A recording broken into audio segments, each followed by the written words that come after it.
On poursuit maintenant avec le portrait de Émilie Tremblay. Je m'appelle Émilie, j'ai 20 ans et mon projet, c'est l'effet du miel de trèfle sur la fermentation du yogourt. Moi, je pense que mon point fort, ça a été de pouvoir m'impliquer en allant dans les classes de primaire, aider les enseignants, dans le fond, à donner des ateliers de sciences puis à transmettre justement un peu le savoir scientifique avec les élèves du primaire. Bonne écoute!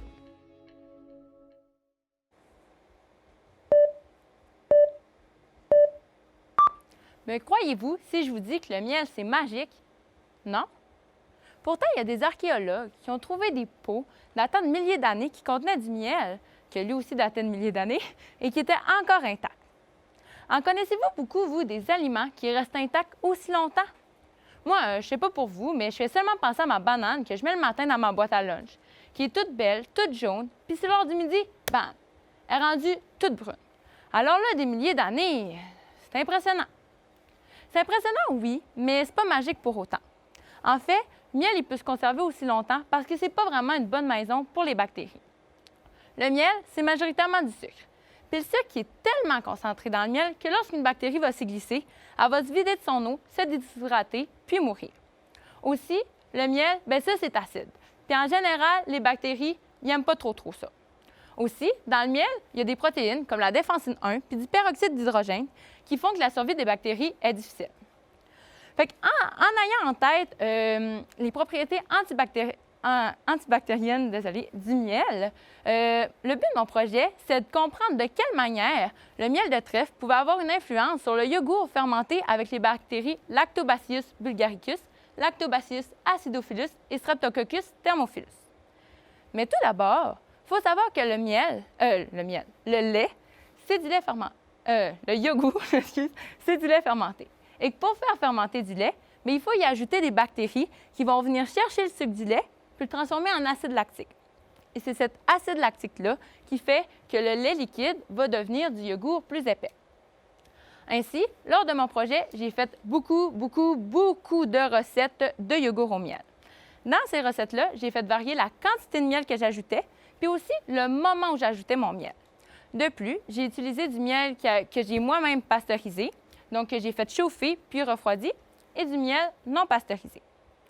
Il semblerait que ce serait surtout la quantité qui aurait un effet sur la fermentation du yogourt. Donc, lorsque j'ajoute une grande quantité de miel, les bactéries, bien, ils ont de la misère à faire leur travail, puis le lait, bien, il reste du lait.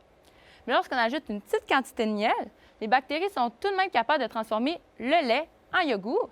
Et en plus, ce qui est intéressant, c'est que la texture est alors plus intéressante que le yogourt nature. Avec mon projet, j'espère donner plus de connaissances à l'industrie agroalimentaire au sujet des yogourts où le miel prend part à la fermentation, un produit qui est peu répandu sur le marché. Et qui sait, peut-être que sur l'heure du midi, avec votre banane toute brune, vous aurez un petit yogourt au miel. Merci! Merci et félicitations pour ce projet très intéressant. C'est intéressant de voir qu'il y a des aliments qui, même après des milliers d'années, ne sont pas périmés, qui sont encore comestibles. Donc, merci beaucoup pour cette belle présentation. Merci. Moi, je me demandais quel élément ou aspect as-tu l'impression que 180 secondes t'a fait travailler sur toi?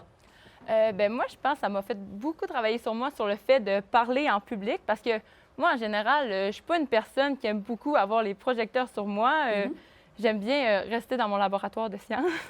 Donc, ça m'a vraiment permis, je pense, justement, de développer mes capacités à communiquer devant un public. Là, oui. Et justement, si on parle du laboratoire de sciences, dans le programme Sciences de la nature, c'est quoi, toi, que tu as vraiment aimé dans ce programme-là, dans ces années de cégep?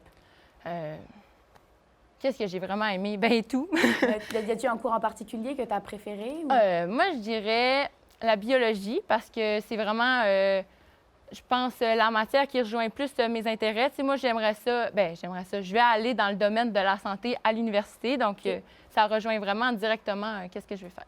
Puis, quel prof tu apporterais avec toi pour ton avenir? Moi, je suis pas très originale. J'ai vu que, je pense, c'est Florence qui avait dit qu'elle allait apporter ce prof-là. Donc, moi, c'est Jérôme Gagnon, un prof de mathématiques, parce que je trouvais qu'il faisait... Je trouvais que sa passion transparaissait vraiment dans ses cours. Puis moi, étant une personne que les maths, c'est pas nécessairement matière préférée, ben, ça me faisait comme plus aimer les mathématiques. Bon, ben, on te souhaite du succès dans tes études. Merci.